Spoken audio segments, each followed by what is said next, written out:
triplex villas at Kollur, APR Projects. So but sir చాలా com బయట ఇండస్ట్రీలో తెలుసా? పరంపర తీసే అవును. కానీ మళ్ళీ మీరు ఇంకొక ఫ్యాన్ అయిపోకండి ఆయనకి. నాకు చాలా మాకు తెలిసిన వాళ్ళు అందరూ ఆయన మంచివారు అంటారు. అంటే నేనేంటి అంటాను అని మా కంపారిజన్లో ఆయన చాలా మంచివారు అయిపోతారనమాట. ఆయన వల్ల నేను కొద్దిగా గయ్యాలు కావాల్సి వస్తుంది. ఎందువల్ల? మరి అన్నీ అంత సాఫ్ట్ గా ఉంటే ఏది జరగదు కదా. ఎవరో ఒకరన్నా కొద్దిగా గట్టిగా మాట్లాడాలి కదా. ఓకే, కాదు మంచి సినిమాలు తీశారు, తర్వాత సీరియల్స్కి వచ్చారు. యాక్టర్స్కి వచ్చింది ఏంటి అంటే బాగా సంపాదించి ఇంకా హ్యాపీగా ఉందాం అన్న టైంలో చేతులు కాలు చేసుకుంటారు ప్రొడ్యూసింగ్ చేసి. అప్పుడు మహానటి సావిత్రమ్మ దగ్గర నుంచి ఇప్పుడు దాకా చూస్తూనే ఉన్నాం.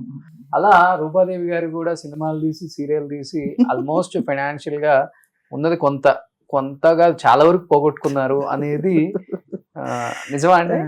చాలా వరకు కాదు కానీ అంటే చాలా వరకు పోకుండా ఇద్దరం ఆగిపోయి ఇద్దరం ఒక అండర్స్టాండింగ్ వచ్చాం. వద్దు, ఇది మనకు సూట్ అవ్వదు.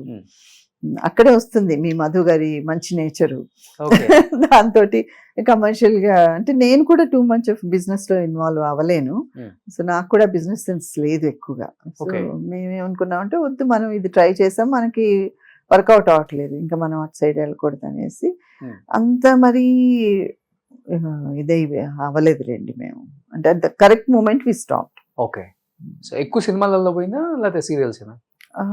రెండిట్లో చెప్పాలి. సినిమా అయితే అసలు ఫుల్ ఏమి ఇది అవ్వలేదు కదా, అందుకని అది సీరియల్లో కూడా కొంచెం వర్కౌట్ అవ్వలేదు. అందుకని మేము కానీ ఒకటండి, ఇప్పుడు ఎవ్వరు మీరన్నట్టు మహానటి సావిత్రి గారి లాగా మొత్తం పాడు చేసుకునే వాళ్ళు ఎవరు లేరు. అందరూ ఇప్పుడు చాలా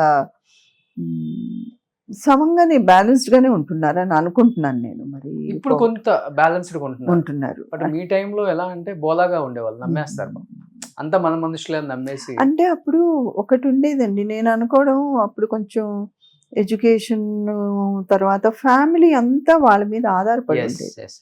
నేను ఎప్పుడు చెప్తుంటాను, నాకు అదృష్టం దేవుడి దయ ఏంటంటే నా ఫ్యామిలీ ఎప్పుడు నా మీద ఫైనాన్షియల్ గా ఆధారపడలేదు.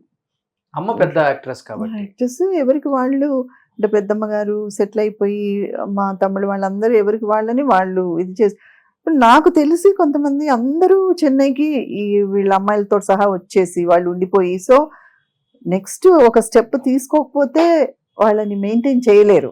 అలా పరిస్థితుల్లో కొన్ని వాళ్ళు తీసుకోవాల్సి వచ్చేది డెసిషన్స్. ఈవెన్ మ్యారేజెస్ కూడా అలాగే జరిగేవి. అదే ఆ థాట్ వల్ల ఎవరినో ఒకరిని మ్యారేజ్ చేసుకోవాల్సి వచ్చేది. ఇప్పుడు 99% అలా లేదు. అమ్మాయిలందరూ ఎడ్యుకేటెడ్, బాగా తెలిసి వాళ్ళకి కరెక్ట్ ఎవరు ఏంటి అని చూసే చేసుకుంటున్నారు. అది చాలా మంచి ఒక డెవలప్మెంట్. ఓకే, అంటే ఇప్పుడు అమ్మ పెద్ద యాక్ట్రెస్, నాన్న యాక్టర్, బట్ మీరు యాక్ట్రెస్ అయిపోయారు, హీరోయిన్ అయిపోయారు.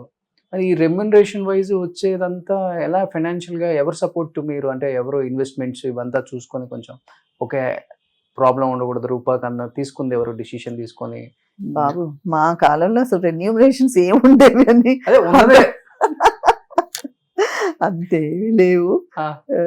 ఏదో ఉన్నవి, ఏదో ఇలా చిన్న ఇండ్లు కొనుక్కొని ఏదో చేసాం అంతే. అంతేగాని మీరేమో ఇక్కడ చిన్న ఇల్లు అంటున్నారు, బెంగళూరులో సగం మంది అంటున్నారు.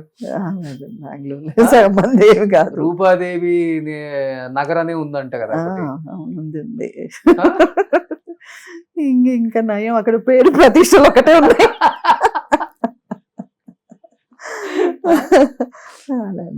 ఆస్తులు మినిమం బెంగళూరులో 500 కోట్లు అంటుంటారు. ఎక్కడ చూపివా నాకు, నేను ఎప్పుడు చూడలేదు. ఎక్కడ బెంగళూరులో కనీసం ఇల్లు కూడా లేదు నాకు. లేదండి అట్లా నేను అప్పుడు కానీ చాలా విచిత్రంగా మాకు రెన్యూమరేషన్స్ ఫిలిమ్స్ లో చాలా తక్కువ ఉండడం. అంత పెద్ద స్టార్ హీరోస్ తో చేసి కూడా లాస్ట్ బిట్ ఎగ్గొట్టడాలు చాలా ఉండేవి. లాస్ట్ వచ్చేసి ఏడ్చేసి మాకు డబ్బులు లేదు మీరు రాకపోతే ఎలాగంటే చాలా మంది హీరోయిన్స్ అక్కడే తల్లిదండ్రి కూర్చొని డబ్బులు ఇస్తే కానీ రామని చెప్పడాలు అలా ఉండే. నాకు అలాగ ఉండేది కాదు. వాళ్ళు బాధపడతా అయ్యో పాపం బాధపడ్డారని. నాకు తగ్గట్టుగా మా మేనేజర్ కూడా ఉండేవారు. ఆయన అయ్యో పాపం అమ్మ వాళ్ళు బాధపడుతున్నారు అనేవారు. సర్లే అంకుల్ చేసేద్దాం అనేదాన్ని నేను.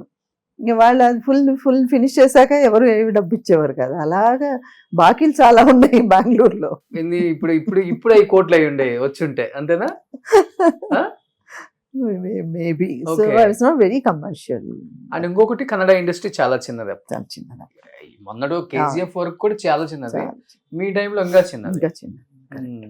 సో మీరు స్టార్ హీరోయిన్ గా ఉన్నప్పుడు తీసుకున్న రెమ్యునరేషన్ అంటే ఏమని చెప్తారు? టాప్ రెమ్యునరేషన్ అంటే టాప్ నిజంగా చెప్పమంటారా? ఆ. నవ్వుతారేమో ఆడియన్స్. నేను టాప్గా ఉన్నప్పుడు మాక్సిమం ₹1,00,000 తీసుకున్నాను. అది చాలా గొప్ప అప్పుడు నాకు, ఒక ఫుల్ ఫిల్మ్కి. ₹1,00,000.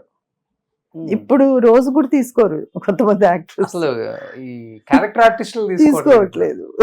కమెడియన్స్ కి 2 లక్షలు 3 లక్షలు అంట పర్ డేకి. అవును.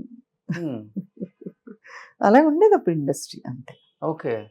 సో 1,00,000 అంటే 80s లో ఒక 2 గ్రౌండ్లు వస్తుందేమో చెన్నైలో, అంతే. గ్రౌండ్ అంతే కదా అప్పుడు. ఏంటి అసలు యాంకర్వా లేకపోతే బిజినెస్ మ్యాన్వా? Anchor cum business. ఫస్ట్ నుంచి కూడా పెద్దగా డబ్బు మీద ఆస్తుల మీద వ్యామోహం లేదు. ఓకే, ఉన్న దాంట్లో హ్యాపీ లైఫ్ అంతే. ఏదో చెప్తాను కదా, నా వ్యామోహం లేకపోతే ఏదో ఉంటుంది మనకి. బాధపడకుండా దేవుడు అది ఇస్తాడు. Universe will give. అవును. బట్ అప్పుడు కొంతమంది హీరోయిన్స్, మీరు చెప్పాలంటే ఇప్పుడు హీరోయిన్స్ లాగా ఆలోచించిన వాళ్ళు కూడా ఉన్నారు. కమర్షియల్ కాంప్లెక్స్ లని మంచిగా ఇన్వెస్ట్మెంట్ చేసిన వాళ్ళు కూడా ఉన్నారు కొంతమంది. అంటే మేబీ కొంతమంది పాత వాళ్ళని చూసినప్పటి నుంచి అందరూ కొంచెం జాగ్రత్త పడడం స్టార్ట్ చేశారేమో. సుమన్ టీవీలో మీ పర్సనల్ అండ్ బిజినెస్ ప్రమోషన్స్ కోసం కింది నెంబర్కి కాంటాక్ట్ చేయండి.